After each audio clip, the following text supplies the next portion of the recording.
그 아이를 찾아라. 산채로든 죽은 채로든 상관없다. 한양에서 가장 무서운 사내의 입에서 그 명이 떨어졌습니다. 12년 전 궁에서 사라진 아이. 죽은 줄로만 알았던 그 아이가 살아있다는 첩보가 조정을 발칵 뒤집어 놓았지요. 그런데 자객보다 먼저 그 아이 곁에 있던 사람이 있었습니다. 파직당해 거짓골로 떠돌다 산골 서당에 쓰러져 들어온 사내. 그는 아직 아무것도 모르고 있었습니다. 구독과 좋아요를 눌러주시고 어디서 듣고 계신지 댓글에 남겨주세요. 그곳으로 사랑과 행복을 가득 담아 보내드리겠습니다. 자, 그럼 오늘도 감동적인 옛날 이야기 지금 바로 시작합니다. 그 옛날 경상도 봉화 깊은 산골에 작은 서당이 하나 있었습니다. 서당이라 해봐야 초가 지붕 3칸이 전부였지요. 마루는 삐걱거리고 기둥은 비바람에 휘었으며 뒷안에는 자풀이 무성했습니다. 그런 서당에 아이 대여섯이 그를 배우러 다녔는데 훈장은 눈이 먼 노인이었습니다. 이야기는 한 사내가 이 서당에 쓰러져 들어오는 것에서 시작됩니다. 그해 가을이었습니다. 봉화 고갯길을 넘어오는 사내가 하나 있었지요. 나이는 35쯤으로 보였으나 행색이 워낙 남루하여 쉬는 넘어 보였습니다. 덥수룩한 수염 아래 광대뼈가 도드라졌고 갈색 두루마기는 때 저러 본래 색을 알아볼 수 없었지요. 집시는 한 짝이 찢어져 발가락이 삐져나와 있었습니다. 이한수. 그것이 이 사내의 이름이었습니다. 한수는 사흘째 굶고 있었습니다. 마지막으로 먹은 것이라고는 이틀 전 길가에서 주운 밤 서너 톨이 전부였지요. 다리가 후들거렸습니다. 눈앞이 아른아른했습니다. 그런데도 사내의 눈빛만은 죽어있지 않았습니다.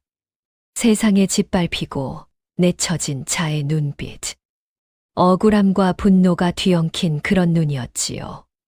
한수에게는 아무것도 남아있지 않았습니다. 벼슬도 없고 집도 없고 가족도 없었습니다. 한때는 임금의 밀명을 받아 팔도를 누비던 암행어사였지요. 마패 한 자루면 원님도 벌벌 떨던 시절이 있었습니다. 하지만 그것은 12년 전 이야기였습니다. 지금 이 사내는 길가의 돌부리보다도 볼품없는 떠돌이에 지나지 않았습니다. 며칠 전 어느 주막 앞을 지나다가 마패라는 단어가 들려왔습니다.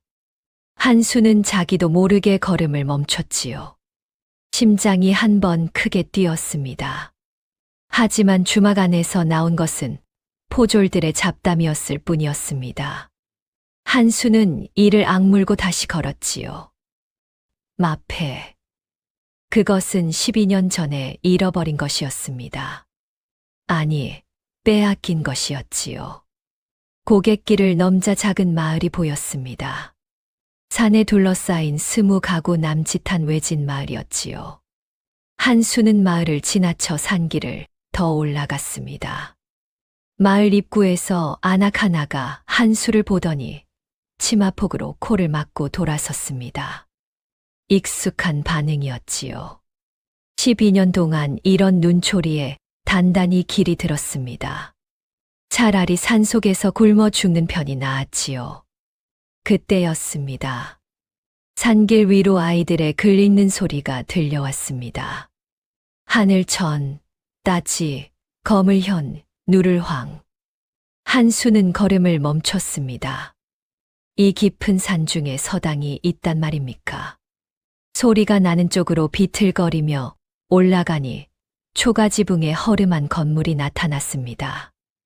마루에 아이 대여섯이 앉아 글을 외고 있었지요. 그리고 그 앞에 한 노인이 앉아 있었습니다. 반백의 머리카락, 삼배 도포, 대나무 지팡이를 옆에 세워두었는데 눈이 감겨 있었습니다. 아니, 감긴 것이 아니었지요.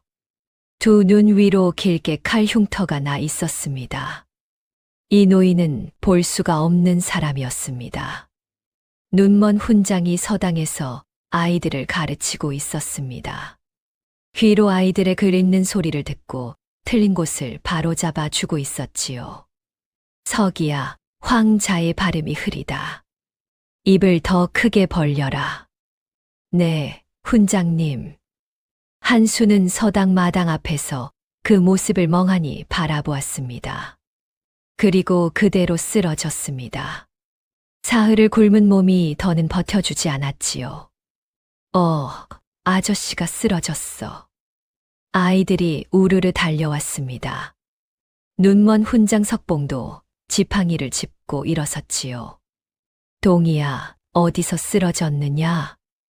마당 앞이에요, 훈장님. 제가 안내할게요. 동이가 석봉 앞으로 달려갔습니다.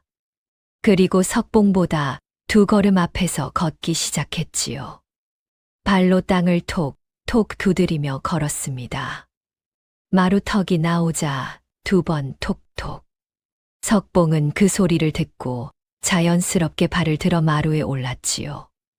아무도 이상하게 여기지 않았습니다. 늘 하던 일이었으니까요. 그 아이는 12살쯤 되어 보이는 아이였습니다. 까무잡잡한 피부의 볼이 홀쭉했지만 눈동자가 유난히 맑고 깊었지요. 목에 낡은 끈으로 무언가를 걸고 있었는데 반쯤 깨진 초록빛 옥 조각이었습니다. 동이라 불리는 이 아이가 한수의 머리를 들어 올렸습니다. 숨은 쉬어요. 근데 냄새가 좀. 아이들이 코를 막았습니다. 한수가 의식을 잃기 직전 마지막으로 들은 것은 아이들의 웅성거림이었지요. 얼마나 시간이 지났을까요? 한수가 눈을 떴을 때 따뜻한 방 아니었습니다. 머리맡에 미음 한 그릇이 놓여 있었지요. 한수는 벌떡 일어나 그릇을 집어들었습니다. 손이 떨려서 미음이 반이나 흘렀지만 개의치 않았습니다. 허겁지겁 들이켜는데 문이 스르륵 열렸습니다. 동이었습니다. 아이가 한수를 가만히 보더니 다가와 앉았습니다. 손에 보리 주먹밥 2개를 들고 있었지요. 이것도 드세요. 훈장님이 만들어 두신 거예요. 한수는 주먹밥을 받아 들었습니다. 정신없이 먹었지요. 미음 국물이 수염에 잔뜩 묻었습니다. 동이가 아무 말 없이 자기 소매로 한수의 수염을 쓱 닦아 주었습니다. 한수가 멈칫했습니다. 아저씨, 천천히 드세요. 더 있어요. 파직당한 이후 12년 동안 누군가 한수에게 밥을 챙겨준 적이 없었습니다. 구걸에서 얻어먹거나 남이 버린 것을 주워 먹었지. 누군가가 이렇게 자기 소매로 얼굴을 닦아준 적은 단 한 번도 없었지요. 괜히 코끝이 시큰해졌습니다. 한수는 티를 내기 싫어서 일부러 주먹밥을 더 크게 우물거렸습니다. 우적우적. 그러자 뒤에서 목소리가 들렸지요. 나그네, 체하겠소. 석봉이 방 안으로 들어오고 있었습니다. 지팡이 없이 벽을 짚으며 걸어왔는데 걸음이 느리지만 흔들림이 없었지요. 여기가 어디입니까? 한수가 물었습니다. 봉화 깊은 산골의 서당이요. 그대는 마당 앞에서 쓰러져 있었소. 석봉이 한수 맞은편에 앉았습니다. 눈은 보이지 않았으나 고개가 정확히 한수를 향하고 있었지요. 이름이 무엇이요? 한수는 잠시 망설였습니다. 이한수요. 한수라. 어디서 오는 길이요? 어디서든 상관없지 않소. 밥 한 끼 얻어먹었으니 날이 밝으면 떠나겠소. 한수의 말투는 거칠었습니다. 오랫동안 사람과 어울리지 않은 사내의 말투였지요. 석봉은 고개를 살짝 기울이더니 조용히 말했습니다. 급할 것 없소. 이 산길은 밤에 위험하니 내일 아침에 떠나시오. 한수는 고개를 끄덕였습니다. 하룻밤만 자고 가면 되었습니다. 이 서당도 이 눈먼 훈장도 자신과는 아무 상관이 없는 사람들이었으니까요. 그날 밤이었습니다.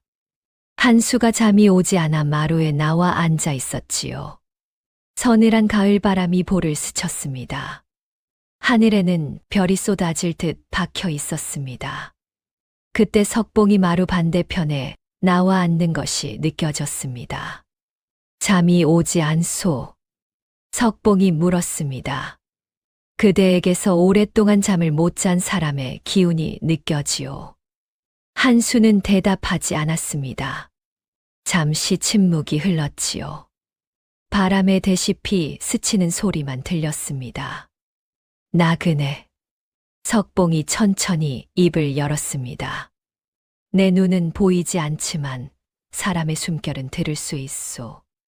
그대의 숨결에는 분노가 있소. 오래된 분노. 하지만 그 아래에 억울함이 깔려 있소. 한수가 석봉을 돌아보았습니다. 군장은 눈이 안 보이면서 참 많은 것을 보는 척하시오. 쏘아붙이듯 말했지만 석봉은 개의치 않았습니다. 사람의 눈은 보이는 것에 속고 보이지 않는 것에 진실이 있는 법이요. 한수는 코웃음을 쳤습니다. 그건 눈먼 사람이 스스로를 위로하는 말이 아니오? 그럴 수도 있지요. 석봉은 빙긋 웃었습니다. 하지만 나그네. 나는 눈이 있을 때보다 지금이 더 많은 것을 알게 되었소. 사람의 목소리에는 그 사람의 지난 세월이 다 담겨 있으니까. 한수는 아무 말도 하지 않았습니다. 눈먼 늙은이의 철학 따위에 관심이 없었지요. 내일 아침이면 떠날 것이었습니다. 그때 안쪽 방에서 작은 소리가 들려왔습니다. 누군가가 흥얼거리고 있었지요. 가느다란 목소리. 아이의 목소리였습니다. 동이가 잠결에 노래를 부르고 있었습니다. 낮고 고운 곡조였지요. 어딘가 슬프면서도 따뜻한 가락이 가을밤 공기를 타고 흘러왔습니다. 한수는 귀를 기울였습니다. 어디서 들은 것도 같고 처음 듣는 것도 같은 묘한 가락이었지요. 하지만 산골 아이가 부르는 노래일 뿐이라고 그때는 생각했습니다. 석봉의 표정이 변했습니다. 눈이 보이지 않는데도 눈가가 촉촉해지는 것이 느껴졌지요. 한수는 그 표정을 보았습니다.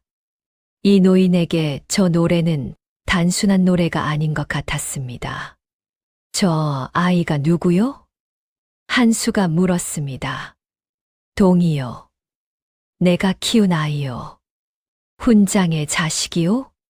자식은 아니요. 길에서 준 아이요. 석봉의 목소리가 낮아졌습니다. 12년 전에 주었소. 12년. 그 숫자에 한수의 귀가 번뜩했습니다. 12년 전이라면 자신이 파직당한 해와 같은 해였지요. 하지만 그것은 우연의 일치일 뿐이라고 한수는 생각했습니다. 아직은 아무것도 모르고 있었으니까요. 다음 날 아침이 밝았습니다. 한수는 날이 새자마자 짐을 챙겼지요. 빈 보따리 하나가 전부였지만 그래도 떠날 채비를 한 것이었습니다. 마루로 나오니 서당 마당에 이미 아이들이 모여 있었습니다. 그런데 한수의 눈길을 끈 것은 아이들이 아니었지요. 동이가 석봉 앞에서 걸어가고 있었습니다. 어젯밤에도 보았던 그 모습이었습니다. 동이는 석봉보다 2걸음 앞에서 또박또박 걸었지요. 발바닥으로 땅을 톡톡 두드리며 걸었습니다. 마당 끝에서 계단이 시작되자 톡톡 2번 두드렸지요. 석봉은 그 소리를 듣고 멈칫하더니 한 발을 높이 들어 계단을 올랐습니다. 서당 문지방 앞에서 동이가 3번 톡톡톡. 석봉이 고개를 살짝 숙이고 문지방을 넘었지요. 한 번도 발이 걸리지 않았습니다. 한수는 그 장면을 한참 동안 서서 바라보았습니다. 왜 저렇게 걷느냐? 한수가 물었습니다. 동희가 뒤를 돌아보았지요. 뭐가요? 발로 땅을 두드리며 걷는 것 말이다. 동희가 고개를 갸웃거렸습니다. 뭐가 이상한지 모르겠다는 표정이었지요. 제가 먼저 걸으면 훈장님이 제 발소리 따라오시거든요. 원래부터 그랬어요. 아무렇지도 않게 말했습니다. 마치 밥을 먹고 숨을 쉬는 것처럼 당연한 일이라는 듯이요. 한수는 아무 말도 하지 못했습니다. 원래부터 12년을 이 아이는 걸음마를 땐 그 순간부터 눈먼 노인의 길잡이가 되어 걸어온 것이었지요. 한수는 서당을 떠나려다 멈칫했습니다. 며칠만 더 쉬어가자. 몸이 아직 성하지 않으니까. 스스로에게 그렇게 핑계를 댔지요. 사실 떠나지 못한 이유는 따로 있었습니다. 이 서당에는 무언가 이상한 것이 있었습니다. 눈먼 훈장이 산골에서 아이들을 가르치고 있다는 것 자체가 기이했지요. 보통 눈먼 사람이 할 수 있는 일이 아니었습니다. 그리고 석봉의 말투. 산골 훈장치고는 지나치게 격식이 있었습니다. 마치 높은 곳에서 살다 내려온 사람 같은 느낌이었지요. 한수는 암행어사 시절 버릇이 남아 있었습니다. 수상한 것을 보면 그냥 지나치질 못했지요. 그날 오후 한수는 서당 뒤편을 둘러보았습니다. 허름한 부엌과 장작더미 옆에 작은 헛간이 하나 있었지요. 문이 잠겨 있었습니다. 자물쇠는 녹슬었지만 열쇠 구멍에는 먼지가 없었습니다. 누군가 자주 열고 닫는다는 뜻이었지요. 한수의 눈이 가늘어졌습니다. 아저씨, 거기서 뭐 해요? 동희가 뒤에서 나타났습니다. 한수가 흠칫 돌아섰지요. 아, 아니다. 그냥 둘러보는 것이다. 그 헛간은 훈장님 물건이 있는 곳이에요. 들어가면 안 돼요. 동희의 말투는 담담했지만 단호했습니다. 한수는 고개를 끄덕이며 물러섰지요. 하지만 마음속으로는 저 헛간 안에 무엇이 있는지 더욱 궁금해졌습니다. 서당의 하루는 이러했습니다. 새벽 닭이 울면 동희가 가장 먼저 일어났지요. 우물에서 물을 길어오고 마당을 쓸고 솥에 불을 떼서 죽을 끓였습니다. 석봉이 일어나면 동희가 세수 물을 떠다 드렸습니다. 12년 동안 하루도 빠지지 않은 일과였지요. 동희야, 오늘 죽에 무엇을 넣었느냐? 좁쌀하고 호박이요, 훈장님. 호박이라. 단맛이 나겠구나. 석봉은 늘 동희가 해준 것을 맛있게 먹었습니다. 동희는 석봉이 다 먹을 때까지 옆에 앉아 지켜보았지요. 한수는 마루 한쪽에서 그 모습을 보며 생각했습니다. 저 둘은 진짜 부자가 아니라고 했다. 길에서 주운 아이라 했다. 하지만 저건 피를 나눈 부자보다 더한 정이다. 12년이면 그렇게 되는 것인가. 아침 공부가 시작되면 마을 아이 대여섯이 서당으로 올라왔습니다. 산길을 한참 걸어와야 했는데도 아이들은 빠지지 않고 왔지요. 석봉은 눈이 보이지 않으니 칠판을 쓸 수 없었습니다. 대신 입으로 글귀를 불러주면 아이들이 따라 읽었지요. 배우고 때때로 익히면 또한 기쁘지 아니한가. 배우고 때때로 익히면 또한 기쁘지 아니한가. 아이들의 목소리가 산골짜기에 울려 퍼졌습니다. 한수는 마루 끝에 걸터 앉아 그 모습을 지켜보았습니다. 석봉의 가르침은 꽤 수준이 높았지요.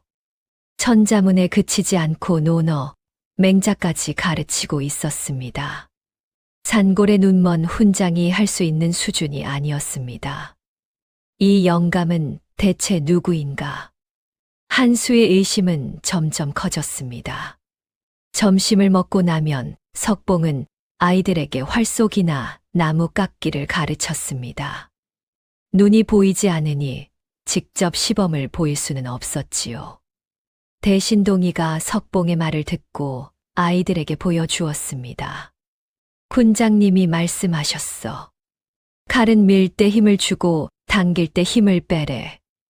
이렇게 동희가 나무를 깎아 보이면 아이들이 따라 했지요.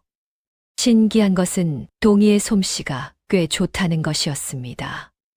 석봉이 말로만 가르쳐 준 것인데도 동희는 칼질이 정확했지요. 한수는 동희를 유심히 관찰했습니다. 이 아이는 총명했습니다. 한 번 들은 것을 바로 이해했고 손재주도 뛰어났지요. 게다가 사람을 끌어당기는 묘한 힘이 있었습니다. 아이들이 동희 말은 잘 따랐지요. 해가 기울면 아이들이 하나둘 집으로 돌아갔습니다. 서당에는 석봉과 동희만 남았지요. 그리고 요즘은 한수까지 셋이었습니다. 저녁이면 동희가 저녁을 지었습니다. 가진 것이 많지 않으니 죽이나 보리밥이 전부였지요. 하지만 동희는 나무를 캐다가 넣기도 하고 비싼 계곡에서 잡은 물고기를 구워 내놓기도 했습니다. 12살 아이치고는 야무진 살림이었지요. 아저씨도 드세요. 동희가 한수 앞에 밥그릇을 놓았습니다. 나는 괜찮다. 얻어먹기만 해서 민망하구나. 괜찮아요. 군장님이 밥은 나눠 먹으라고 했어요. 한수는 보리밥을 받아 먹었습니다. 거칠고 푸석푸석한 밥이었지만 따뜻했지요. 석봉은 저녁을 먹고 나면 마루에 앉아 하늘을 향해 고개를 들었습니다. 볼 수 없는 하늘을 올려다보는 것이었지요.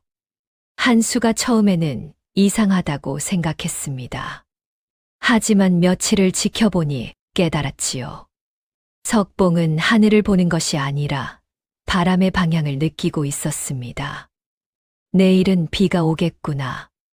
석봉이 중얼거렸습니다. 어떻게 아세요, 훈장님? 남쪽에서 불어오는 바람에 물기가 섞여 있다. 그리고 코끝에 풀 냄새가 진하지. 비가 오기 전에는 풀이 먼저 냄새를 풍기는 법이다. 다음 날 정말로 비가 왔습니다. 한수는 속으로 혀를 내둘렀지요. 이 영감은 보통 사람이 아니다. 며칠이 그렇게 지났습니다. 한수는 서당에서 밥을 얻어먹으며 석봉과 동희의 일상을 관찰했습니다. 관찰하면 할수록 의문이 깊어졌지요. 석봉의 가르침은 단순한 글공부가 아니었습니다. 약초의 이름과 쓰임새를 줄줄이 꿰고 있었고 맥을 짚는 법까지 알고 있었지요. 훈장이 약초에 밝으시구려. 한수가 넌지시 물었습니다. 산에서 오래 살다 보면 자연히 알게 되는 것이요. 석봉은 웃으며 넘겼습니다. 하지만 한수는 알고 있었지요. 저것은 산에서 배울 수 있는 수준이 아니었습니다. 제대로 된 의학 공부를 한 사람의 지식이었습니다. 어느 날 마을에서 올라온 아이가 소문 하나를 가지고 왔습니다. 군장님, 5일장에 한양에서 온 장사치들이 있었는데요. 요즘 한양이 난리래요. 무슨 난리냐? 잘 모르겠는데요. 조정에서 사람을 찾고 있다고 했어요. 포졸들이 팔도로 흩어졌대요. 석봉의 손이 순간 멈췄습니다. 지팡이를 쥔 손에 힘이 들어갔지요. 아주 잠깐이었지만 한수는 그것을 놓치지 않았습니다. 암행어사의 눈은 12년이 지나도 녹슬지 않았습니다. 저녁이 되자 동희가 방 안에서 잠들었습니다. 한수는 마루에 나와 석봉 옆에 앉았지요. 훈장, 무슨 일이오? 한양에서 사람을 찾는다는 소문. 들었을 때 훈장의 손이 떨리는 것을 나는 보았소. 석봉은 한참 동안 침묵했습니다. 나그네는 눈이 좋구려. 암행어사였소. 한때는 한수가 처음으로 자신의 과거를 꺼냈습니다. 석봉의 고개가 미세하게 움직였지요. 암행어사라. 석봉의 목소리에 미세한 떨림이 있었습니다. 아주 짧은 순간이었지만 한수는 그것을 놓치지 않았지요. 12년 전에 파직당했소. 자세한 사연은 묻지 마시오. 한수의 목소리는 건조했습니다. 12년 동안 수백 번 되는 문장이었지요. 파직. 그 두 글자에 자신의 인생이 다 담겨 있었습니다. 누명과 배신과 억울함이 전부 그 안에 있었지요. 긴 침묵이 흘렀습니다. 귀뚜라미 소리만 서당 마루 밑에서 들려왔지요. 나그네. 아니, 한수. 석봉이 한수의 이름을 처음으로 불렀습니다. 내일 아침 이 서당을 떠나시겠소? 석봉의 목소리가 낮아졌습니다. 그 말에는 단순한 질문 이상의 무게가 실려 있었지요. 아직은 떠날 생각이 없소. 한수가 대답했습니다. 그것은 진심이었습니다. 이 서당에 무엇이 숨겨져 있는지 알아내기 전까지는 떠날 수 없었지요. 석봉은 고개를 끄덕였지요. 두 사내 사이에 말없는 긴장이 흘렀습니다. 서로가 서로를 탐색하고 있었습니다. 그 밤 한수는 잠을 이루지 못했습니다. 안쪽 방에서 동희가 또 잠결에 그 노래를 흥얼거리고 있었지요. 낮고 고운 곡조. 한수는 귀를 기울였습니다. 어디서 들은 것 같은데. 기억의 아주 깊은 곳에서 무언가가 꿈틀거렸습니다. 하지만 잡히지 않았지요. 한수는 이를 악물었습니다. 이 서당에는 뭔가가 있다. 한수는 잠을 참고 기다렸습니다. 석봉의 숨소리가 깊어지고 동희의 노래가 멈춘 것을 확인한 뒤 조용히 방을 빠져나왔지요. 달빛이 서당 마당을 밝히고 있었습니다. 헛간이었습니다. 한수는 소리 없이 헛간으로 다가갔습니다. 자물쇠를 살펴보니 구식이었지요. 암행어사 시절 이런 자물쇠 정도는 빗장 하나로 열 수 있었습니다. 한수는 나뭇가지를 꺾어 자물쇠 구멍에 넣고 조심스럽게 돌렸지요. 찰칵. 열렸습니다. 헛간 안은 어두웠지만 달빛이 문틈으로 들어와 희미하게 비췄습니다. 습한 흙냄새와 묵은 집단 냄새가 코를 찔렀지요. 장작과 농기구 뒤편에 나무 상자가 하나 놓여 있었습니다. 먼지가 쌓여 있었으나 상자 모서리 부분만 깨끗했지요. 누군가 자주 손을 댄다는 뜻이었습니다. 한수는 상자를 열었습니다. 안에는 낡은 보자기에 쌓인 물건들이 있었습니다. 한수가 보자기를 풀자 약첩 여러 장과 작은 봉투들이 나왔지요. 한수는 약첩을 달빛에 비춰보았습니다. 글씨가 적혀 있었습니다. 약재의 이름과 용량이 빼곡히 적힌 처방전이었지요. 그런데 한수의 눈이 약첩 하단에서 멈췄습니다.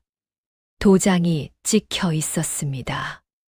둥근 원 안에 글자가 새겨져 있었지요. 한수는 그 글자를 읽는 순간 숨이 멎는 듯 했습니다. 내의원. 내의원이라 함은 임금과 왕실의 건강을 돌보는 곳이었습니다. 조선에서 가장 높은 의관들이 모인 곳이었지요. 그런데 그 내의원의 도장이 산골 서당 헛간에서 나왔습니다. 한수의 손이 떨렸습니다. 약첩을 더 뒤적였지요. 두 번째 약첩에도 같은 도장이 찍혀 있었습니다. 세 번째도, 네 번째도, 모두 내의원 도장이었습니다. 산골의 눈먼 훈장이 궁중의관이었다고? 한수는 약첩을 원래대로 싸서 상자에 넣고 헛간을 나왔습니다. 자물쇠를 다시 잠그고 방으로 돌아왔지요. 잠이 올 리가 없었습니다. 등을 바닥에 대고 누웠지만 천장만 보였습니다. 심장이 빠르게 뛰고 있었지요. 12년 전 암행어사로서 사건을 파던 그때의 감각이 되살아나고 있었습니다. 코끝에 먹냄새가 느껴지는 것 같았지요. 관아에서 문서를 뒤적이던 그 시절의 먹냄새. 머릿속이 빠르게 돌아갔습니다. 12년 전에 아이를 주었다. 내의원 의관이었다. 산골에 숨어 살고 있다. 눈을 잃었는데 그 위에 칼 흉터가 있다. 아이 목에는 초록빛 옥 조각이 걸려 있다. 아이는 잠결에 이상한 곡조의 노래를 부른다. 한양에서 사람을 찾는다는 소문에 훈장의 손이 떨렸다. 하나하나 따로 보면 아무것도 아닌 것들이었습니다. 하지만 이어붙이면 하나의 그림이 되었지요. 아직 전체 그림은 보이지 않았습니다. 하지만 이 서당에 무언가 거대한 비밀이 숨겨져 있다는 것만은 확실했습니다. 이 영감이 무언가를 숨기고 있다. 그것도 아주 큰 것을. 안쪽 방에서 동이가 뒤척이는 소리가 들렸습니다. 그리고 또 그 노래를 흥얼거리기 시작했지요. 가느다란 목소리. 동이가 잠들면 늘 흥얼거리는 그 노래. 한수는 귀를 기울이며 생각했습니다. 저 노래는 대체 어디서 온 것인가? 다음 날 아침이었습니다. 한수가 짐을 싸는 신용을 했습니다. 석봉이 마루에서 물었지요. 떠나시려오? 짐이 되기 싫소. 이만 가보겠소. 한수는 일부러 떠나는 척을 했습니다. 석봉의 반응을 보고 싶었지요. 석봉은 잠시 침묵하더니 고개를 끄덕였습니다. 그리하시오. 다만 한 가지 충고를 드리겠소. 석봉이 천천히 말했습니다. 이 산길은 밤에 위험하오. 낮에 가시오. 걱정 마시오. 나도 한때가 아니라 지금이 문제요. 석봉이 단호하게 말을 잘랐습니다. 지금 그대는 산짐승도 거들떠보지 않을 행색이니. 옆에서 듣고 있던 동이가 끼어들었지요. 맞아요. 호랑이도 아저씨는 안 잡아먹을 거예요. 살이 없잖아. 한순간 정적이 흘렀습니다. 석봉이 먼저 웃었습니다. 푸아하고 터져나온 웃음이었지요. 동이도 깔깔 웃었습니다. 한수는 입이 벌어지다가 어이없어서 참으려 했지만 결국 참지 못하고 같이 웃었지요. 웃은 것은 파직당한 이후 처음이었습니다. 12년 만에 처음으로 소리내어 웃었습니다. 한수는 웃다가 문득 멈칫했지요. 자기가 웃고 있다는 사실을 깨달은 것이었습니다. 가슴 한구석이 묘하게 따뜻해졌습니다. 이 허름한 서당에서 눈먼 노인과 12살 아이 앞에서 웃고 있다니 세상이란 참으로 알 수 없는 것이었지요. 한수는 짐을 내려놓았습니다. 마음이 정해진 것이었지요.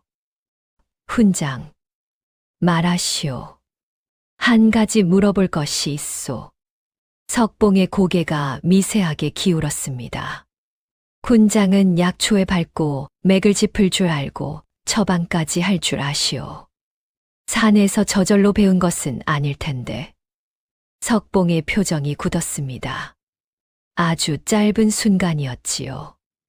오래 살다 보면 이것저것 배우게 되는 법이요. 내의원에서도 배울 수 있는 것이지요. 한수가 직구를 던졌습니다. 석봉의 손이 지팡이를 쥔 채 움찔했지요. 하지만 석봉은 금세 표정을 가다듬었습니다. 나그네는 참으로 상상력이 풍부하구려. 암행어사는 상상력이 아니라 관찰력으로 일하는 것이요. 두 사내 사이에 팽팽한 기운이 흘렀습니다. 석봉은 볼 수 없었지만 한수의 눈빛을 온몸으로 느끼고 있었지요. 한수. 석봉이 낮은 목소리로 말했습니다. 그대가 무엇을 보았는지는 모르겠소. 하지만 한 가지만 약속하시오. 이 서당의 아이들에게 해가 되는 일은 하지 않겠다고. 나는 아이들에게 해를 끼칠 사람이 아니오. 그 말을 믿겠소. 석봉이 고개를 끄덕였습니다. 그리고 화제를 돌렸지요. 한수. 아이들에게 글을 가르쳐 줄 수 있겠소. 내 눈으로는 글씨를 써서 보여줄 수가 없으니 아이들이 글자 모양을 모르오. 그대가 써서 보여주면 아이들이 더 빨리 배울 것이오.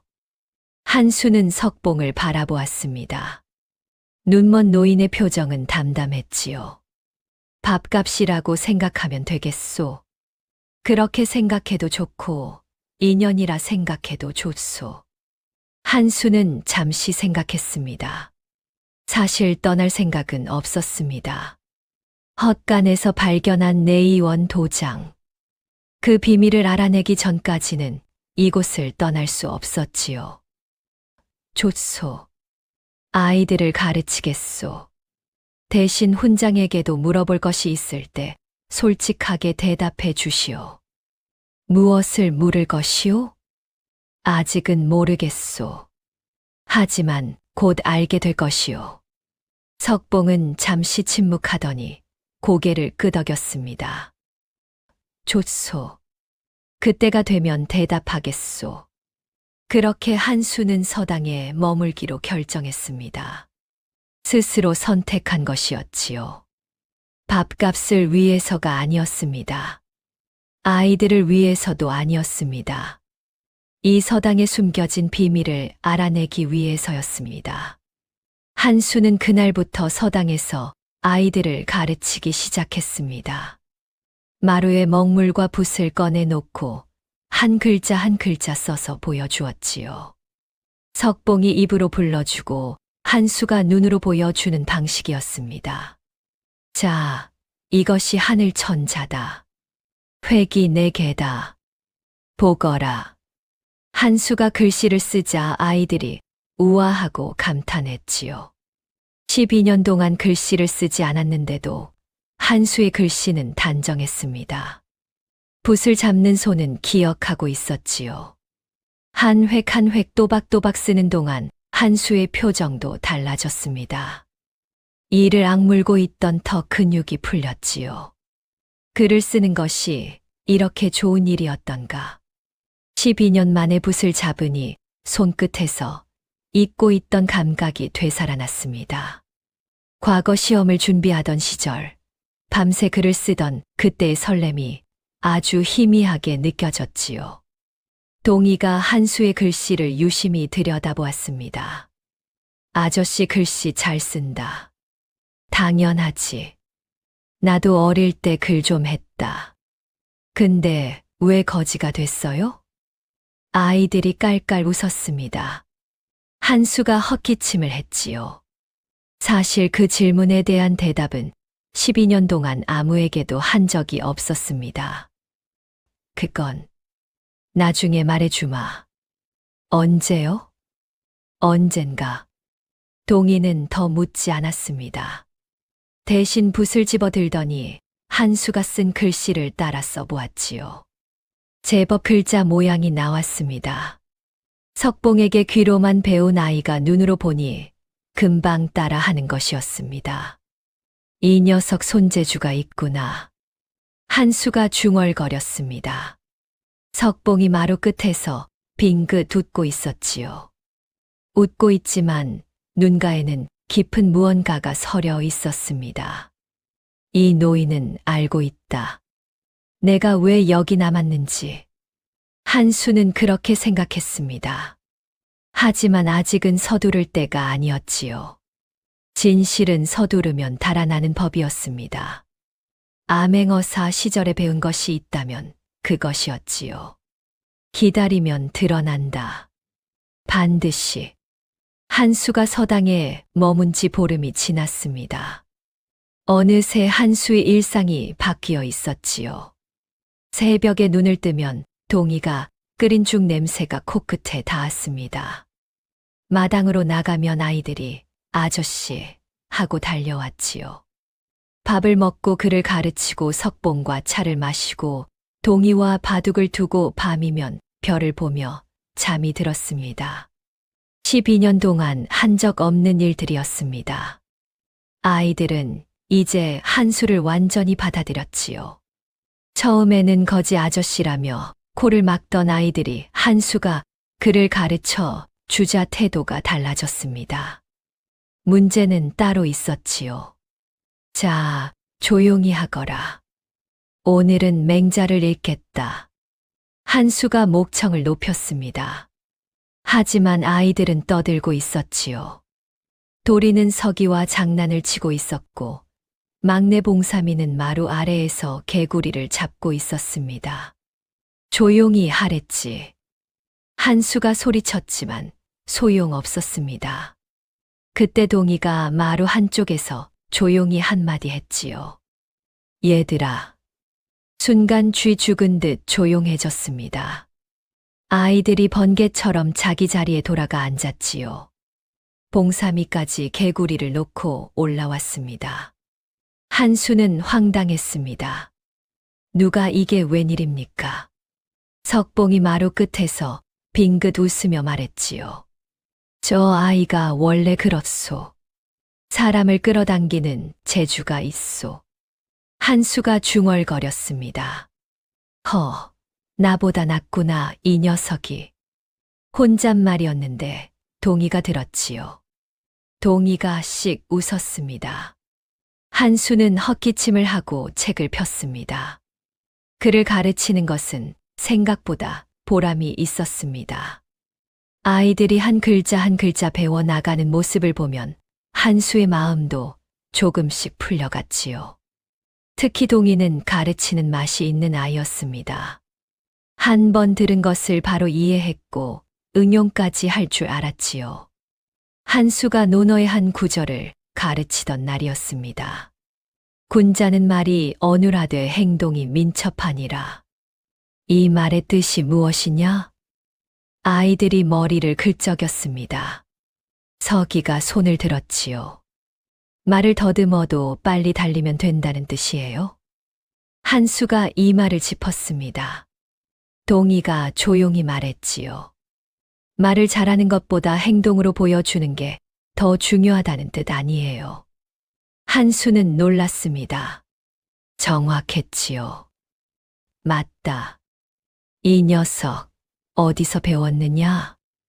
군장님이 늘 그러셔요. 말보다 행동이라고. 한수는 석봉을 돌아보았습니다. 석봉은 조용히 앉아 있었지요.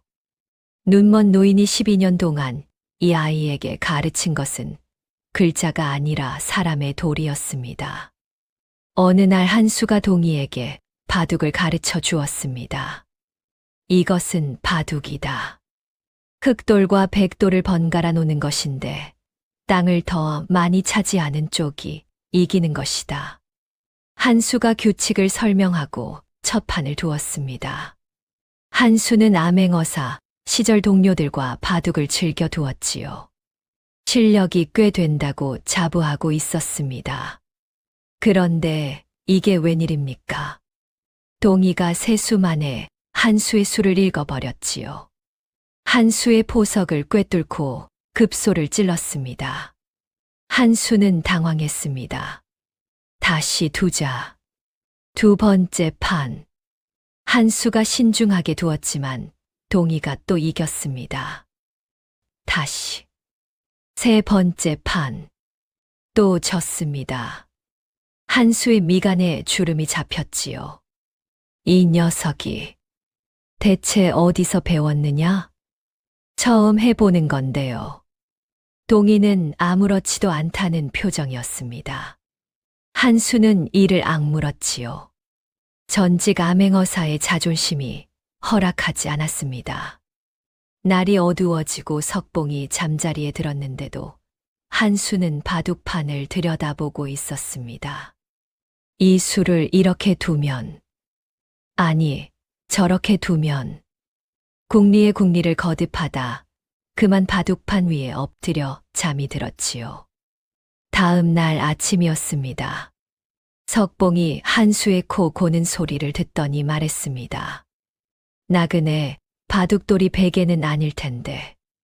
동희가 한수 옆으로 와서 들여다보더니 말했지요. 아저씨, 바둑알이 볼에 붙어 있어요. 아이들이 폭소했습니다. 한수가 벌떡 일어나 볼을 만졌지요. 정말로 바둑알 하나가 볼에 딱 붙어 있었습니다. 한수가 허둥지둥 떼어내는 모습에 아이들이 배를 잡고 웃었지요. 한수는 넌지시 석봉에게 물었습니다. 군장, 혹시 이 아이에게 바둑을 가르친 적이 있소? 석봉이 고개를 저었지요. 내가 눈이 없는데 무슨 수로 바둑을 가르치겠소? 그럼 이 녀석은 대체 누구한테? 아무한테도 안 배웠소. 그냥 이기는 것이오. 한수가 하늘을 올려다보며 한숨을 내쉬었습니다. 동희가 다가와서 물었지요. 아저씨, 한 판 더 둘래요? 내일 두자. 한수는 고개를 돌렸습니다. 자존심은 지키고 싶었지요. 그런데 바둑보다 한수의 마음을 사로잡은 것은 따로 있었습니다. 동희와 함께 지내면 지낼수록 이 아이에게서 범상치 않은 기운이 느껴졌지요. 단순히 똑똑하다는 것이 아니었습니다. 사람을 대하는 태도에 품격이 있었습니다. 마을 아이들이 싸우면 동희가 나서서 중재했는데 어느 한쪽 편을 들지 않고 양쪽의 말을 다 들어주었지요. 12살 아이가 할 수 있는 것이라고는 믿기 어려웠습니다. 어느 날 밤이었습니다. 아이들이 모두 돌아가고 서당에 셋만 남은 저녁이었지요. 보리밥을 먹고 마루에 나와 앉았습니다. 가을 하늘에 별이 총총했지요.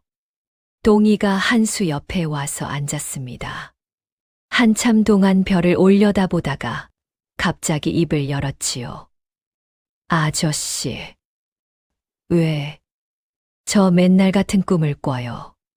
한수가 동희를 돌아보았습니다.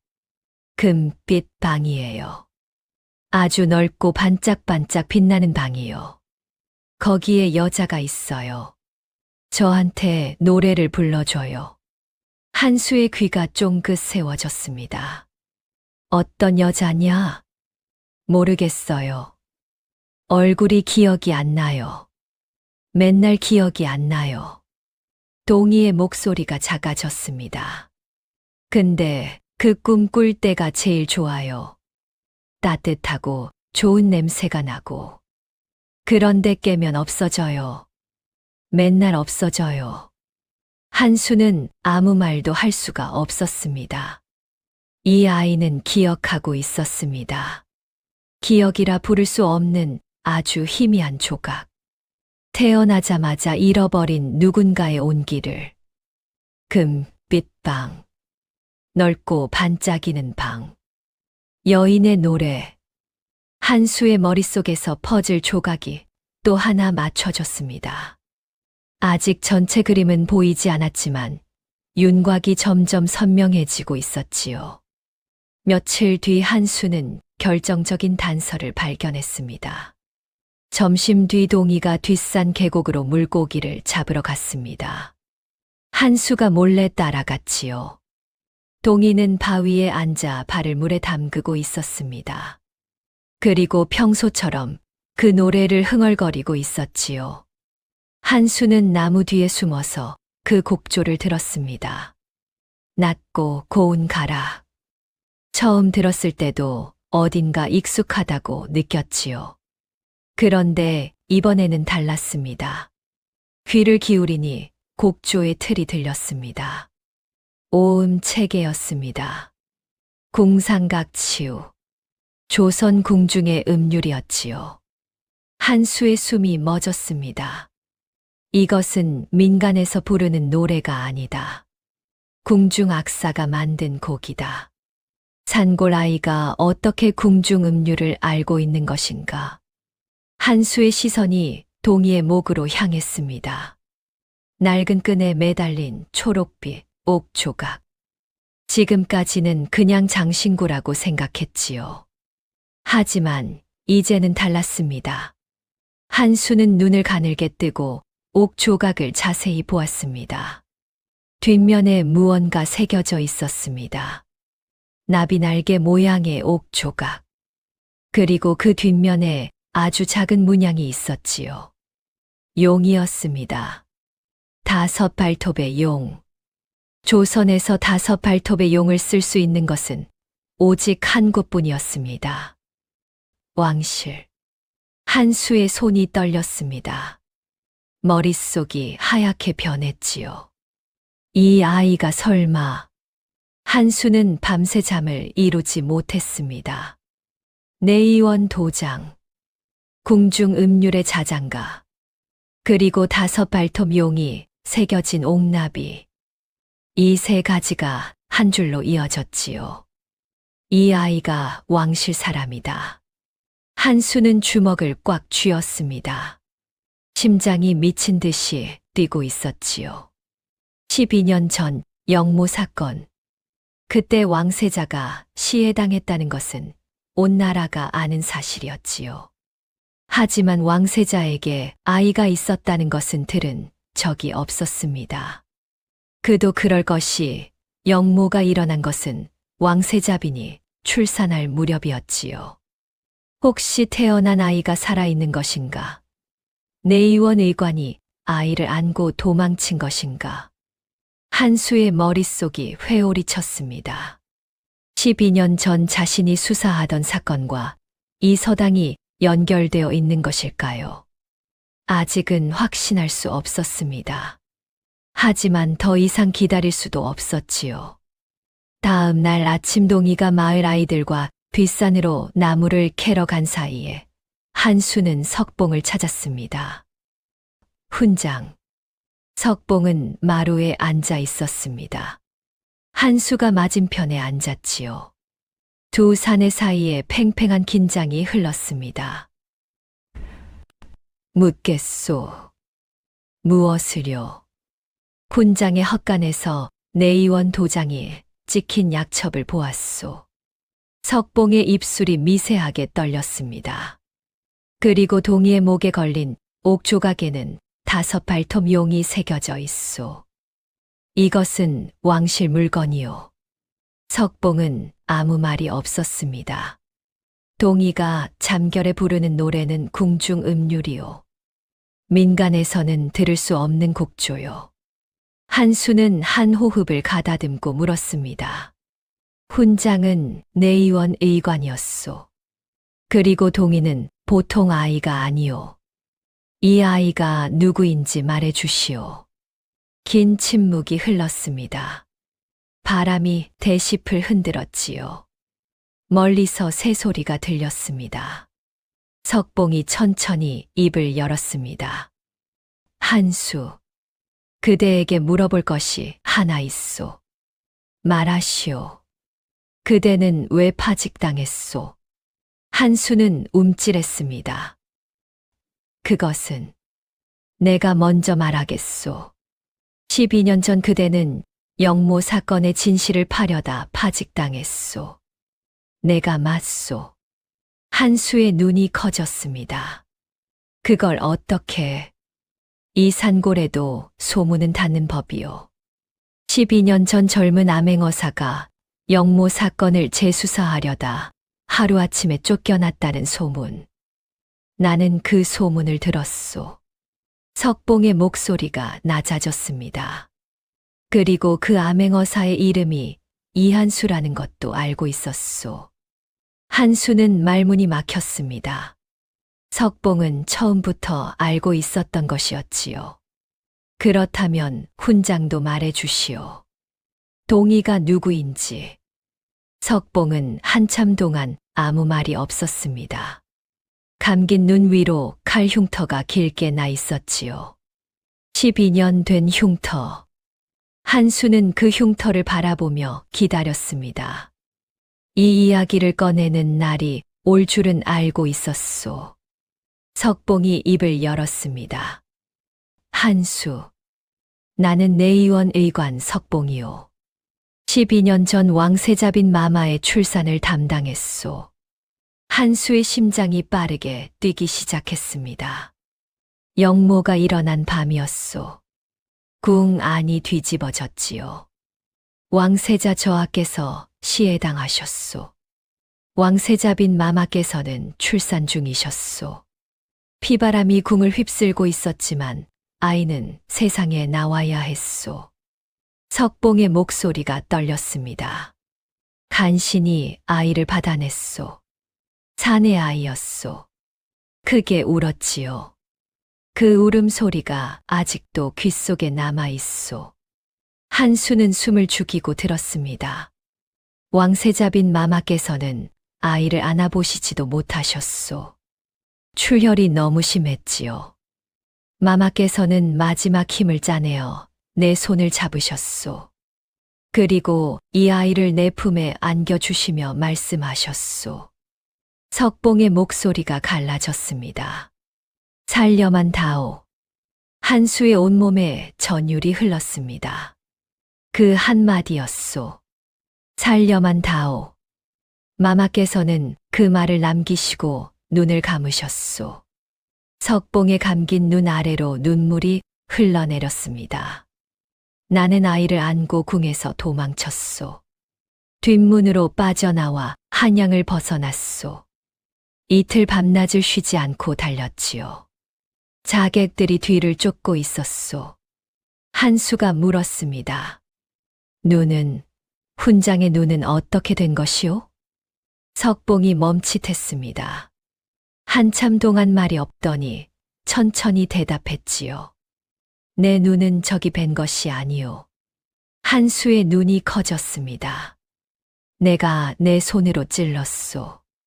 한수는 귀를 의심했습니다. 무슨 말이오? 석봉이 떨리는 목소리로 말했습니다.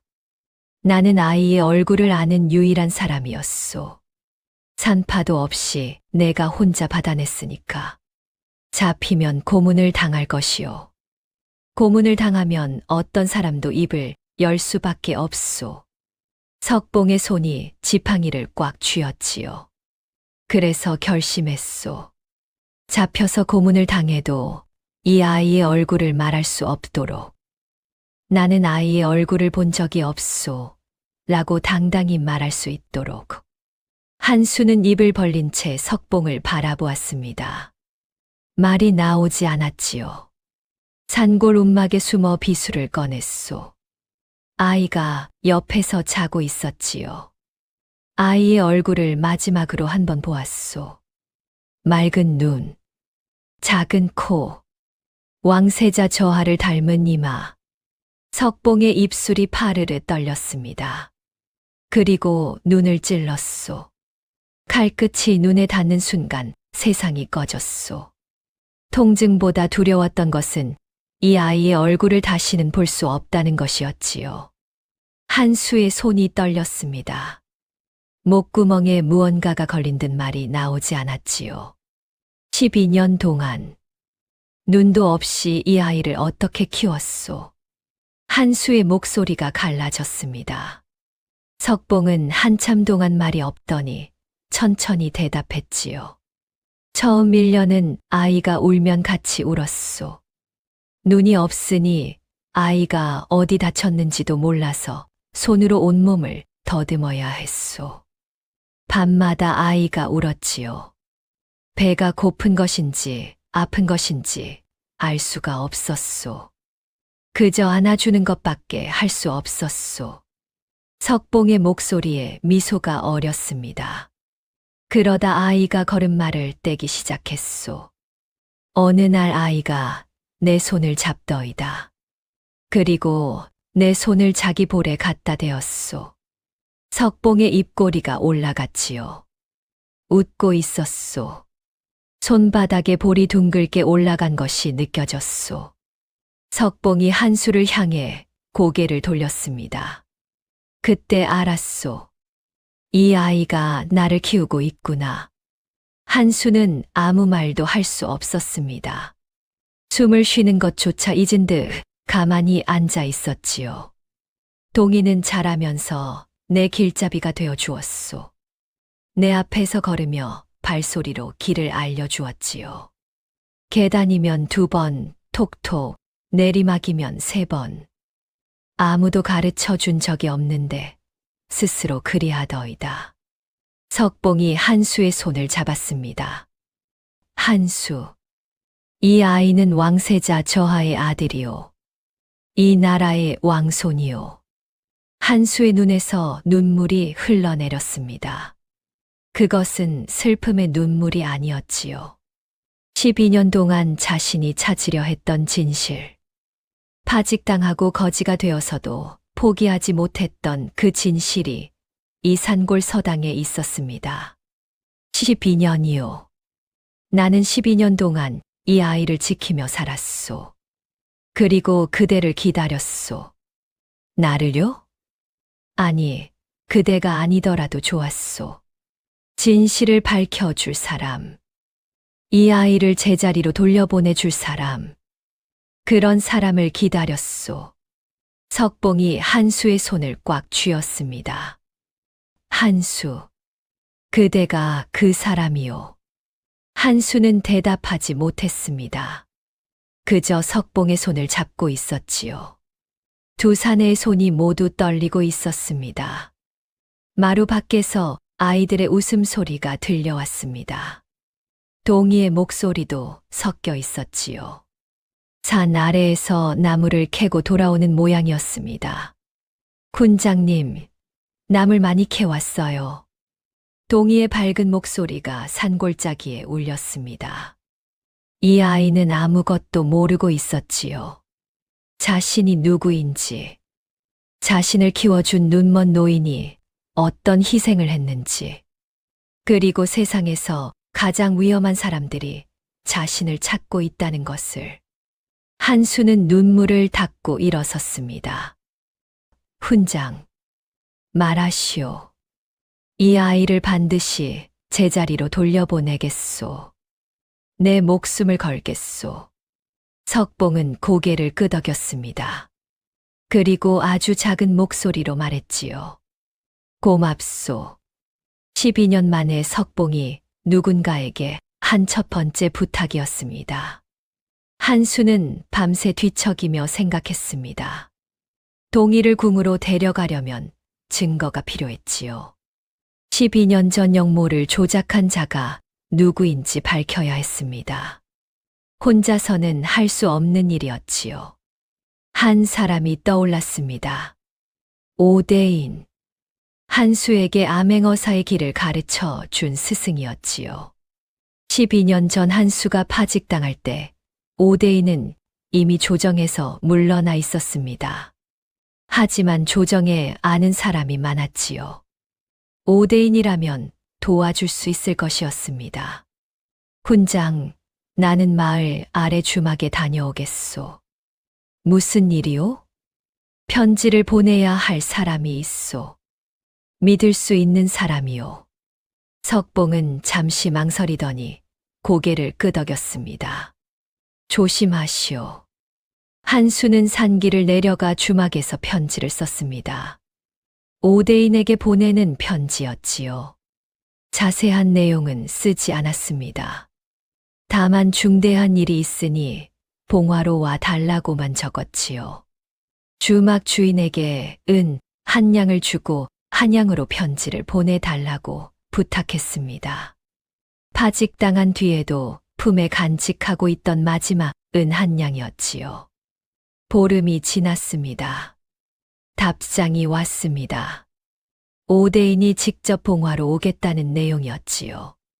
한수의 얼굴에 오랜만에 기대가 어렸습니다. 스승님이 오시면 길이 열릴 것이요. 한수가 석봉에게 말했습니다. 그 사람이 믿을 만한 사람이요? 내 목숨을 맡겨도 될 사람이요. 석봉은 고개를 끄덕였지만 표정이 밝지 않았지요. 며칠 뒤 오대인이 봉화마을에 도착했습니다. 한수는 마을 주막에서 스승을 만났지요. 스승님. 한수가 달려갔습니다. 오대인은 흰 수염에 온화한 얼굴을 한 노인이었지요. 12년 만에 재회였습니다. 한수야, 오랜만이구나. 오대인이 한수의 손을 잡았습니다. 어찌 이 지경이 되었느냐. 그 영민하던 내가. 오대인의 눈가가 촉촉해졌습니다. 한수의 눈시울도 붉어졌지요. 스승님, 중대한 일이 있어서 불러뵈었습니다. 한수는 조심스럽게 이야기를 꺼냈습니다. 산골 서당의 눈먼 훈장. 12년 전 궁에서 사라진 아이. 내의원 도장. 옥나비의 왕실 문양. 궁중 음률의 자장가. 오대인의 표정이 점점 굳어졌습니다. 왕손이 살아있단 말이냐? 예, 스승님. 12년 전 내의원 의관이 아이를 안고 도망쳐 이 산골에 숨어 키우고 있었습니다. 오대인은 한참 동안 말이 없었습니다.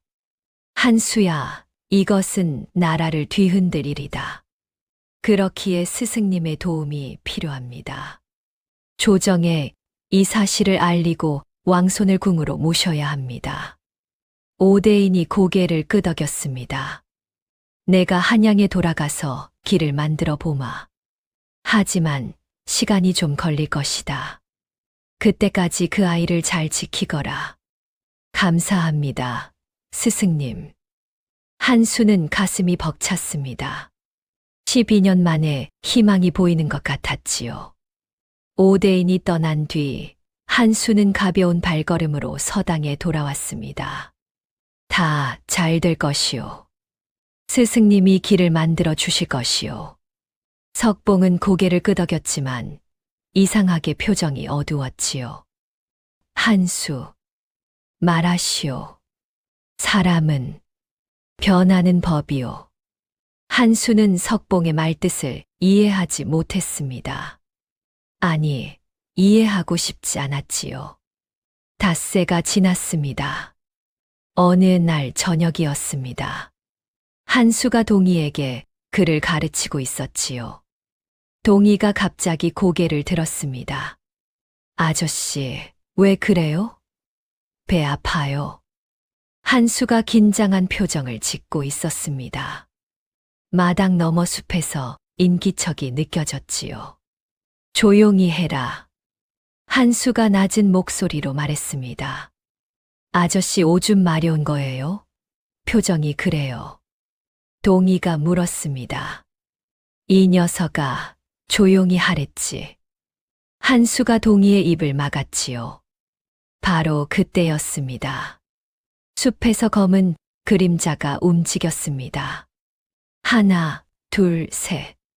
검은 두루마기를 입은 사내들이 소리 없이 서당을 에워싸고 있었지요. 한수의 온몸에 소름이 돋았습니다. 자객이었습니다. 어떻게 이곳을 알았지? 한수의 머릿속이 빠르게 돌아갔습니다. 이 산골 서당의 위치를 아는 사람은 극히 적었지요. 마을 사람 몇과 그리고 한수가 편지를 보낸 사람. 설마 그 순간 한수의 머릿속에 오대인의 얼굴이 스쳤습니다. 석봉이 했던 말이 천둥처럼 울렸지요. 사람은 변하는 법이요. 아닙니다. 그럴 리가 없었습니다. 스승님은 그런 분이 아니었습니다. 하지만 자객이 이곳에 온 것은 사실이었지요. 군장, 일어나시오. 한수가 소리쳤습니다. 석봉이 벌떡 일어났지요. 지팡이를 움켜쥐었습니다. 자객이요? 그렇소. 서너 명은 되어 보이오. 동희는? 내 뒤에 있소. 동희가 떨고 있었습니다. 한수가 동희를 등 뒤로 밀었지요. 동희, 겁내지 마라. 내가 지켜줄 것이다. 자객들이 마당으로 들어섰습니다. 앞장선 산에는 왼쪽 볼에 칼자국 흉터가 있었지요. 다부진 체격에 허리에 환도를 차고 있었습니다. 무표정한 얼굴이었습니다. 칠복이었습니다. 이한수. 칠복이 낮은 목소리로 말했습니다. 그 아이를 넘겨라. 누구의 명이냐? 알 필요 없다. 아이를 넘기면 살려주겠다. 한수가 이를 악물었습니다. 내 목숨을 가져가도 좋다. 하지만 이 아이는 안 된다. 칠복이 칼을 뽑았습니다. 다른 자객들도 일제히 칼을 빼들었지요. 달빛에 칼날이 번쩍였습니다. 석봉이 지팡이를 내던지고 두 팔을 벌렸습니다. 동이와 한수 앞을 막아선 것이었지요. 이 아이들에게 손대려거든 이 늙은이를 먼저 밟고 가시오. 칠복이 석봉을 바라보았습니다. 눈먼 노인이 자객 앞에 팔을 벌리고 서 있는 모습. 칠복의 눈에 미세한 떨림이 스쳤지요. 하지만 순간이었습니다. 비켜라, 늙은이. 칠복이 칼을 휘둘렀습니다. 안 돼. 한수가 소리쳤지만 늦었습니다. 칼날이 석봉의 옆구리를 갈랐지요. 석봉은 비틀거리면서도 쓰러지지 않았습니다. 오히려 한 발 더 앞으로 나갔지요. 피가 삼배 도포를 붉게 물들이고 있었습니다. 석봉. 한수가 달려들었습니다. 자객 하나를 주먹으로 쓰러뜨리고 석봉을 붙잡았지요. 석봉이 한수의 귀에 대고 속삭였습니다. 한수. 12년 전 왕세자빈 마마께서 돌아가시며 이 아이를 내 품에 안겨주셨소. 피가 석봉의 입에서 흘러나왔습니다. 살려만 다오. 그 한마디가 12년을 버티게 했소. 석봉이 쓰러졌습니다. 훈장님. 동이가 비명을 질렀습니다. 달려와 석봉의 몸을 안았지요. 옷이 피로 물들었습니다. 동이의 손이 떨렸습니다. 그때 칠복이 동이에게 다가왔습니다. 동이의 목에 걸린 옥나비를 보았지요. 이것이. 칠복이 손을 뻗어 옥나비를 잡아챘습니다. 안 돼. 동이가 옥나비를 지키려고 매달렸습니다. 칠복이 동이를 밀쳤지요. 동이가 바닥에 나뒹굴었습니다. 팔에 찰과상이 났지만 동이는 아랑곳하지 않았습니다. 동이는 쓰러진 석봉에게 기어갔습니다. 그리고 떨리는 발로 땅을 톡 두드렸지요. 훈장님, 제가 앞에 있어요. 제 발소리 들리지요? 12년 동안 매일 해 온 것이었습니다. 석봉이 깨어나면 자기가 어디 있는지 알 수 있게 발소리로 길을 알려주는 것. 이것이 12살 아이가 할 수 있는 전부였지요. 톡. 동이의 발이 떨리면서도 멈추지 않았습니다. 훈장님, 계단은 없어요. 평평해요. 그러니까 일어나도 괜찮아요. 한수는 그 모습을 보며 주먹을 꽉 쥐었습니다. 이를 악물었지요. 눈물이 흘러내렸지만 닦을 여유가 없었습니다. 칠복이 옥나비를 들여다보고 있었습니다. 뒷면의 5 발톱 용 문양을 확인한 칠복의 손이 멈칫했지요. 얼굴에 복잡한 감정이 스쳤습니다. 대감마님께 보고하겠다. 철수한다. 칠복이 자객들에게 명했습니다. 자객들이 숲속으로 사라졌지요. 칠복은 마지막으로 동이를 한번 돌아보았습니다. 입술이 미세하게 떨렸지요. 하지만 아무 말 없이 돌아섰습니다.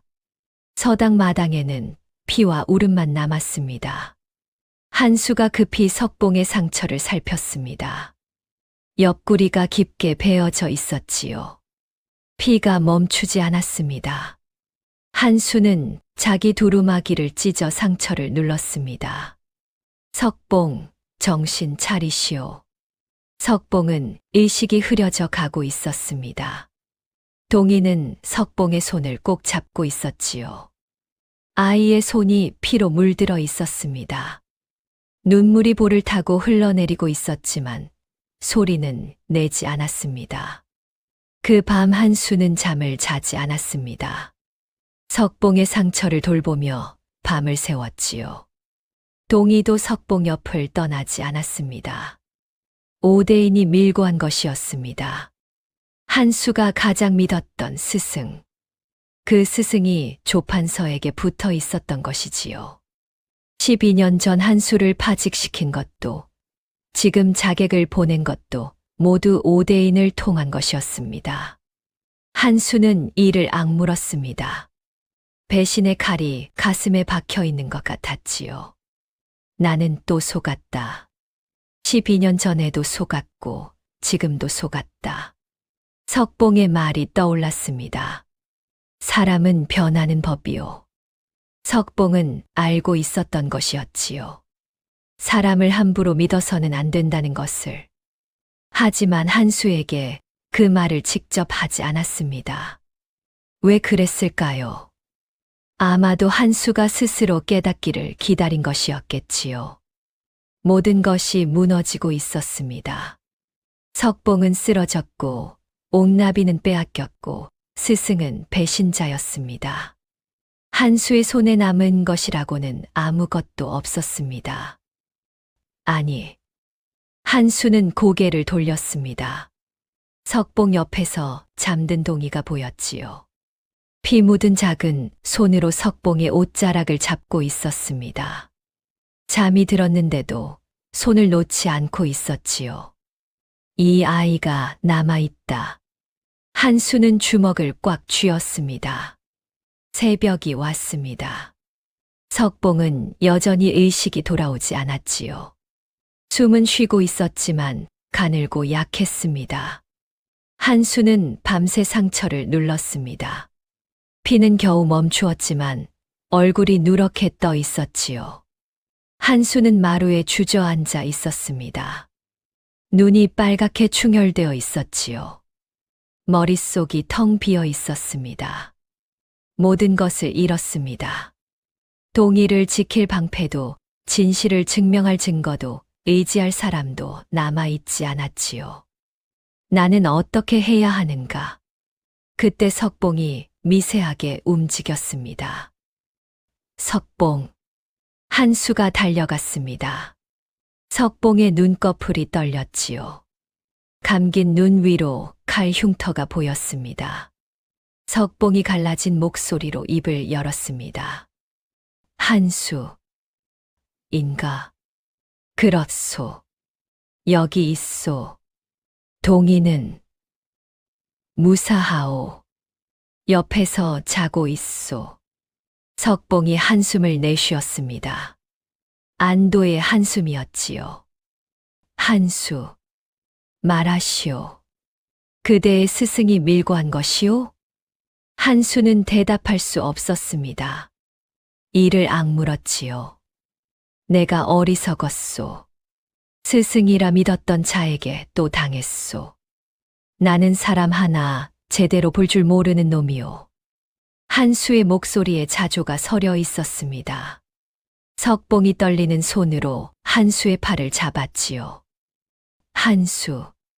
석봉의 목소리가 달라졌습니다. 피 섞인 기침을 하면서도 또렷한 목소리였지요. 12년 전 그대가 파직당했다는 소식을 들었소. 한수가 석봉을 바라보았습니다.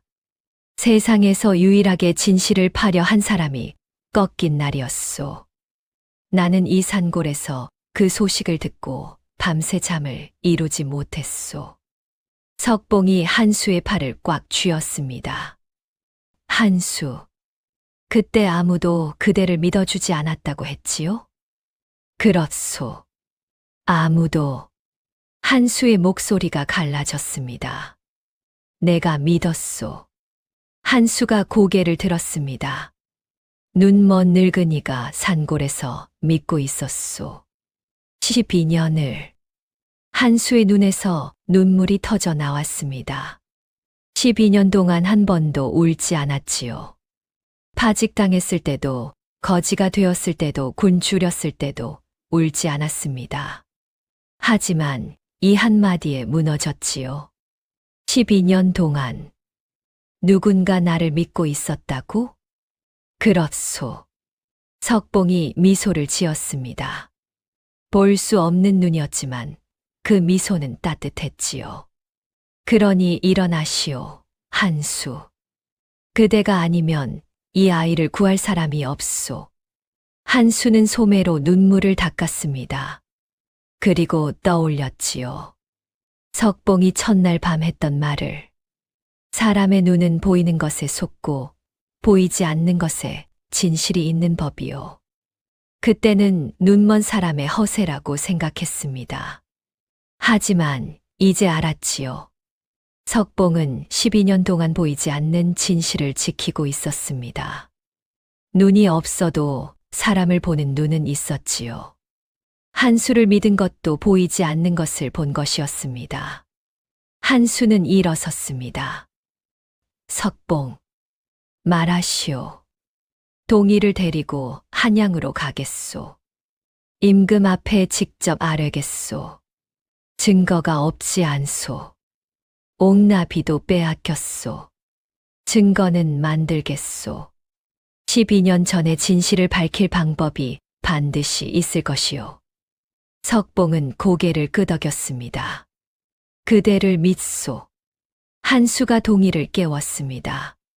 동희는 눈을 비비며 일어났지요. 얼굴에 말라붙은 눈물 자국이 있었습니다.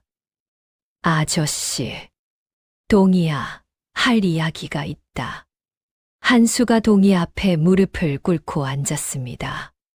동희의 눈을 똑바로 바라보았지요. 내가 누구인지 알아야 할 때가 되었다. 동희는 가만히 한수를 올려다보았습니다. 너의 아버지는 이 나라의 왕세자였다. 12년 전 나쁜 사람들에게 돌아가셨다. 너의 어머니는 왕세자빈이셨다. 너를 낳으시고 돌아가셨다. 동희의 눈이 커졌습니다. 군장님은 너를 안고궁에서 도망쳐 이 산골에 숨어 키운 것이다. 12년 동안. 동희는 한참 동안 아무 말이 없었습니다. 입술이 떨리고 있었지요. 그리고 작은 목소리로 물었습니다. 아저씨, 왕손이 뭐예요? 저는 그냥 훈장님이랑 여기서 살면 안 돼요. 한수의 가슴이 쥐어짜는 듯 했습니다. 동희가 한수의 얼굴을 가만히 올려다보았지요. 아저씨 울어요? 아저씨가 울면 안 되는데. 아저씨는 강한 사람이잖아요. 한수가 눈물을 닦았습니다. 그리고 단단한 목소리로 말했지요. 내 아비는 이 나라 백성을 위해 목숨을 바친 분이다. 내가 돌아가야 내 아비의 뜻이 살아난다. 동희가 한참 동안 아무 말 없이 한수를 바라보았습니다. 그리고 조용히 물었지요. 아저씨도 같이 가는 거지요? 당연하지. 동희가 다시 물었습니다. 궁에 가면 밥 많이 줘요? 한수는 순간 말문이 막혔습니다. 왕손이면 수라상을 받는다. 반찬만 12가지다. 동희의 눈이 동그래졌습니다. 12가지요. 동희가 손가락을 꼽기 시작했지요. 하나, 둘, 셋. 무거운 순간이었지만 12살 아이의 관심사는 역시 밥이었습니다. 한수가 피식 웃었지요. 석봉도 들으며 피식 웃었습니다. 잠깐이지만 세 사람 다 웃는 순간이었지요. 동희가 고개를 끄덕였습니다. 알겠어요. 가요, 아저씨. 한수는 석봉을 마을 과부 복녀에게 맡기고 동희를 데리고 한양으로 향했습니다. 꼬박 닷새를 걸었지요. 한양에 도착한 한수는 곧바로 궁궐로 향했습니다. 궐문 앞에서 금위영 군졸들에게 막혔지요. 비켜라. 12년 전 영모 사건의 진실을 알고 왔다. 임금 전하께 직접 아뢰어야 한다. 군졸들이 비웃었습니다. 거지 행색의 미치광이가 임금님을 만나겠다고? 당장 꺼져라. 한수는 물러서지 않았습니다. 나는 전직 암행어사 이한수다. 12년 전 조판서가 영모를 조작한 증거가 있다. 소란이 커지자 금위영 장교가 나왔지요. 한수를 끌어내려 했습니다. 바로 그때였습니다. 잠깐. 궐문 안쪽에서 목소리가 들렸습니다. 내관이 나왔지요. 전하께서 들여보내라 하셨습니다. 한수는 놀랐습니다. 임금이 직접 허락했다고요? 편전에 들어서자 임금이 옥좌에 앉아 있었습니다. 그리고 그 옆에 조판서 조윤석이 서 있었지요. 실눈으로 한수를 노려보고 있었습니다. 이한수 이놈이 감히. 조윤석이 이를 갈았습니다. 전하, 저자는 12년 전 파직당한 자입니다. 미쳐서 헛소리를 하는 것이니 당장 끌어내십시오. 임금이 손을 들어 조판서를 제지했지요. 말해 보아라. 임금의 목소리는 낮고 단단했습니다. 한수가 바닥에 엎드렸습니다. 그리고 처음부터 끝까지 이야기했지요. 산골 서당의 눈먼 훈장. 내의원 의관 석봉. 12년 전 왕세자빈의 출산. 아이를 안고 도망친 의관. 스스로 눈을 찔러 아이를 지킨 것. 그리고 동의. 이 아이가 왕세자 저하의 아들이옵니다. 한수가 동의를 앞으로 데려왔습니다. 동의가 임금 앞에 서자 편전이 조용해졌지요. 조윤석의 얼굴이 새하얗게 질렸습니다. 허튼 소리다. 왕세자의 아이는 12년 전 죽었다. 증거는 어디 있느냐? 조윤석이 소리쳤습니다. 한수가 이를 악물었지요. 옥나비는 빼앗겼습니다. 물적 증거가 없었지요. 증거를 대라. 증거 없이 함부로 왕손을 사칭하는 것은 대역죄다. 조윤석이 기세를 올렸습니다. 바로 그때였습니다. 편전 문이 열렸습니다.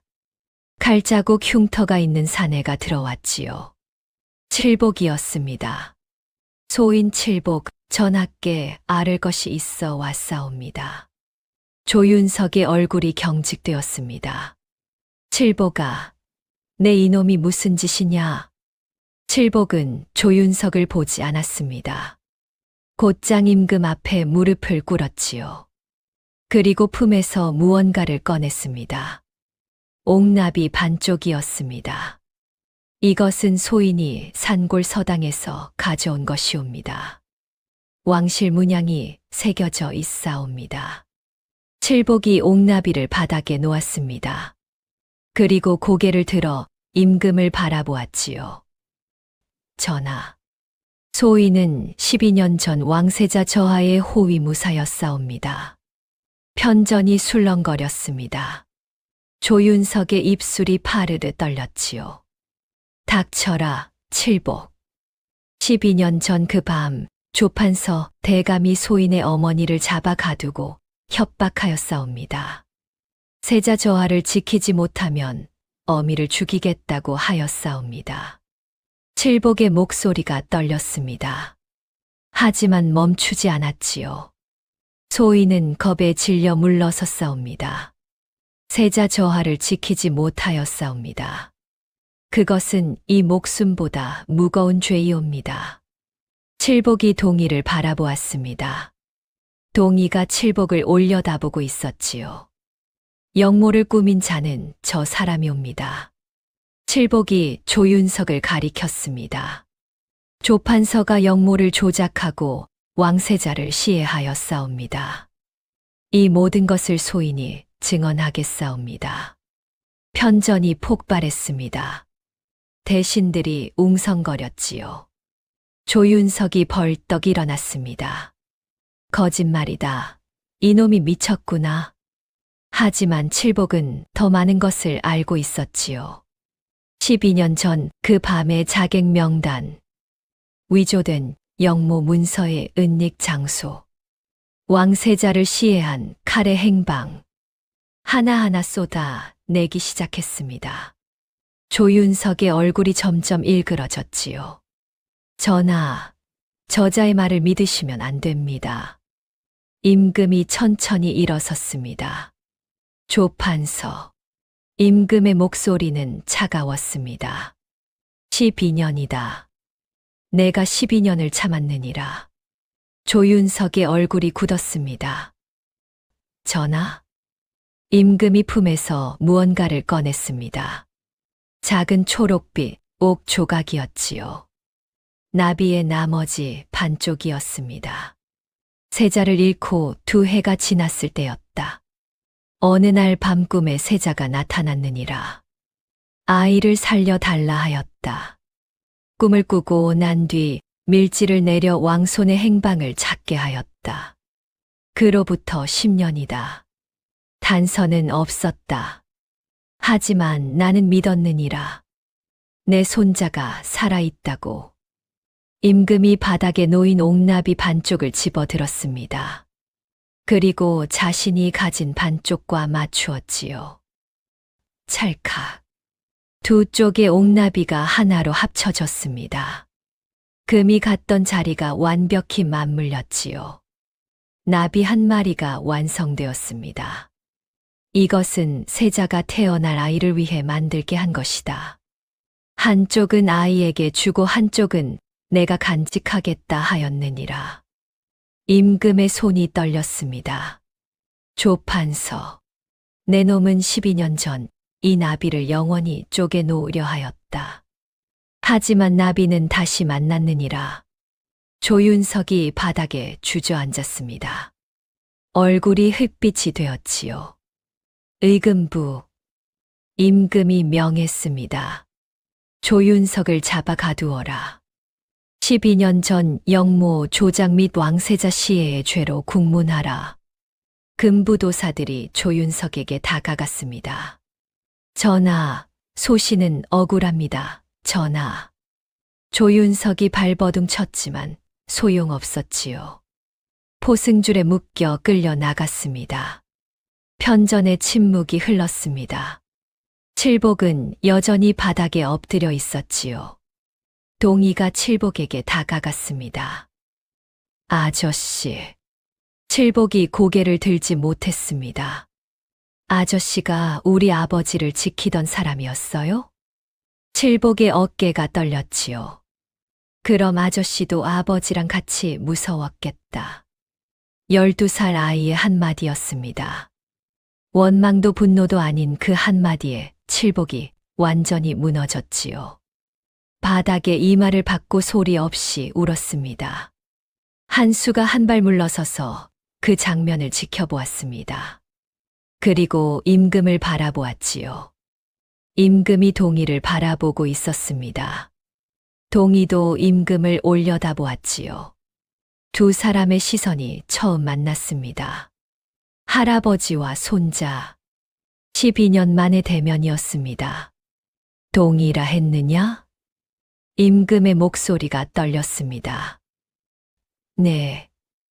이리 오너라. 동의가 천천히 임금 앞으로 걸어갔습니다. 임금이 옥좌에서 내려왔지요. 1 걸음, 2 걸음. 내 어미가 부르던 노래를 아느냐? 동의가 고개를 끄덕였습니다. 꿈에서 들었어요. 맨날 꿈에서 들었어요. 동의가 입을 열었습니다. 그리고 노래를 부르기 시작했지요. 매일 밤 꿈에서 들었던 그 곡조. 금빛 방에서 여인이 불러주던 자장가. 낮고 고운 가락이 편전을 채웠습니다. 궁중 음률이었지요. 왕세자빈만 부르던 곡조. 세상에서 이 노래를 아는 사람은 이제 거의 없었습니다. 부르다가 동희가 멈췄습니다. 할아버지. 동희가 임금을 올려다보았지요. 이 노래요. 꿈에서 어떤 여자가 불러줬어요. 그 여자가 누구예요? 임금의 눈에서 눈물이 흘러내렸습니다. 더 이상 참을 수 없었지요. 옥좌에서 한 걸음 더 내려와 동희를 끌어안았습니다. 네, 어미다. 임금의 어깨가 들썩였습니다. 동희가 작은 목소리로 물었지요. 그래서 맨날 꿈에 와준 거예요? 임금은 대답하지 못했습니다. 그저 동희를 더 꽉 안았지요. 12년 만의 포옹이었습니다. 편전에 있던 대신들이 고개를 숙였습니다. 눈가를 훔치는 자가 한둘이 아니었지요. 한수는 그 모습을 지켜보며 눈물을 닦았습니다. 끝났다. 12년이었습니다. 파직당하고 거지가 되어 떠돌던 12년. 진실에 다가가려 해도 막혀있던 12년. 아무도 믿어주지 않았던 12년. 하지만 이제 끝났습니다. 임금이 한수에게 말했습니다. 이한수. 예, 전하. 그대의 관직과 마패를 돌려주겠다. 12년간의 부당한 파직을 취소하노라. 한수가 바닥에 엎드렸습니다. 황공하옵니다. 전하. 임금이 다시 말했지요. 그리고 봉화 서당의 석봉을 한양으로 모셔오너라. 내의원 최고의관에 명하여 눈을 치료하게 하겠다. 한수의 눈에서 또다시 눈물이 흘러내렸습니다. 며칠 뒤 석봉이 한양으로 왔습니다. 내의원에서 치료를 받기 시작했지요. 완전히 볼 수 있게 되지는 못할지라도 빛 정도는 느낄 수 있을 것이라고 의관이 말했습니다. 동희는 궁에서 새로운 생활을 시작했습니다. 수라상의 반찬 12가지에 눈이 휘둥그레졌지요. 아저씨, 진짜 12가지다. 한수가 피식 웃었습니다. 봄이 왔습니다. 궁궐들에 복숭아꽃이 피었지요. 석봉이 한수 옆에 앉아 있었습니다. 치료 덕에 이제 희미하게나마 빛을 느낄 수 있었지요. 동희가 멀리서 궁궐들을 뛰어다니고 있었습니다. 석봉, 말하시오. 12년 전 왕세자빈 마마의 자장가. 동희에게 누가 가르쳐 준 것이오? 석봉이 빙긋 웃었습니다. 아무도 가르쳐 주지 않았소. 그 아이가 태어날 때 마마께서 부르고 계셨소. 갓 태어난 아이의 귀에 마마의 노래가 남은 것이지요. 한수는 하늘을 올려다보았습니다. 구름 한 점 없는 맑은 하늘이었지요. 왕세자빈 마마께서 12년 동안 꿈에서 아이를 지켜주신 것이요. 석봉이 고개를 끄덕였습니다. 멀리서 동희의 웃음소리가 들려왔습니다. 밝고 맑은 웃음. 12년 전 궁에서 울던 갓난아이가 이제 환하게 웃고 있었지요. 한수가 동희를 바라보았습니다. 12년 전 이 아이는 산골의 고아였습니다.